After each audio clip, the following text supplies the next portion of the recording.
we have breaking updates now coming in. The Prime Minister has hailed India-US trade deal. The Prime Minister has slammed the UPA era mismanagement, going on to say that trade talks had completely broken down under the UPA regime. The Prime Minister going on to say that political stability has restored investor faith in the country and that we are seeing stronger manufacturing, and that has also aided the negotiations with the United States and the other countries. Going on to say that the FTAs will expand market access.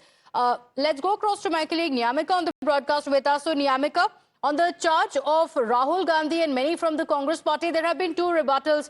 One, of course, now you have the Prime Minister who has made a comparison with the UPA era, saying that it was mismanagement in the UPA era. A clarification has also come in from the External Affairs Minister Jai Shankar.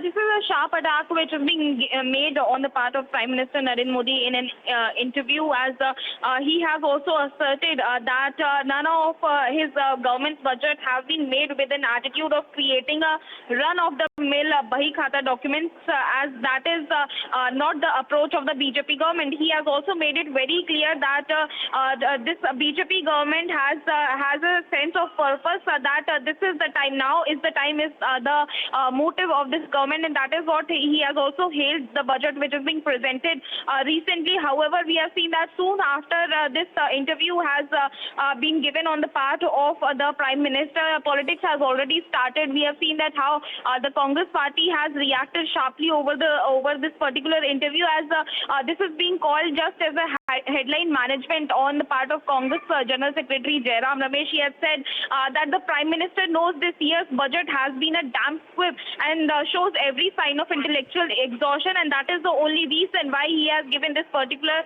interview, which is having one-liners that means little in reality. He has also gone on to say that this interview is basically a no interview but a carefully scripted and desperate PR exercise, as he has also retaliated the stand of the Congress party that Prime Minister Narendra Modi chuke bhi hai aur thake bhi hai. So that is the kind of a counter attack which is coming in on the part of the Congress party. But clearly we have seen that how Prime Minister has hailed this particular budget and also given a clarification to all the allegations which are being levelled against the BJP government regarding the India-US trade deal. Okay, all right. Niyamika, thank you for joining us with those details. And with that, we slip into a very short break here. We'll be right back. Do stay with us.